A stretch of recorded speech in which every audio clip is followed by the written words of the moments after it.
关心风台过了后的灾后的消息，嘉义县经过风台过了后，各地拢积极的复原。义德乡有一间畜牧场，车到暗时发生漏电，未少的猪仔拢被电死。市场协会理事长，还有县政府人员过顿工到现场去勘查，翕相要纯正的时，又搁落大雨。本来呢电无死的猪仔，雄雄又搁倒落去，一直哀叫，和现场勘查人员赶紧撤到安全的所在。猪条内底几排倒伫咧笼仔内，猪仔拢伫咧哮喘，有的甚至伫咧吐气，看起来要死东海。敢若剩少数几只看起来忝忝啊，一直哼哼叫。原来因则经历一场生死大战。猪条路口伫咧落大雨，路边死真侪只猪仔，每一只猪仔的身躯顶阁有扣电甲红记记的粉车。原来因拢是因为漏电扣电甲翘起的猪仔。太坚强呢。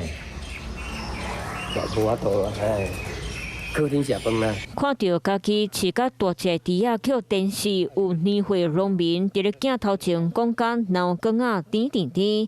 这一边的风台造成严重灾害，嘉义县真侪所在失电，义德乡这间猪条嘛真凄惨。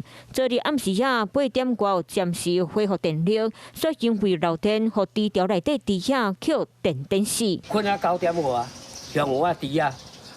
叫电啊记着，我同赶紧拿为大停变落来。过顿工，家己县会人阁有同齐来陪看，想到意外阁一摆发生。市面内底，阮理事长要翕迄猪仔尔，阁电一摆，电猪很死好看。安尼啊？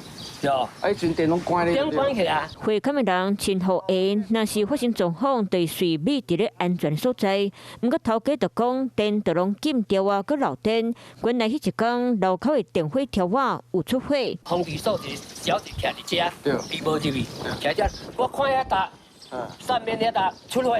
先检查线路有无损毁，确认无误之后再进行复电。 风台造成灾情，成百只猪仔扣电死，和会勘人员就险啊扣电，猪笼了几若百万。面对修复工园的路，民众有苦难言。Hello， 我是蒋欣梅，想要抢先掌握最及时的新闻资讯吗？赶快订阅、按赞、开启小铃铛，锁定华视新闻 YouTube 频道。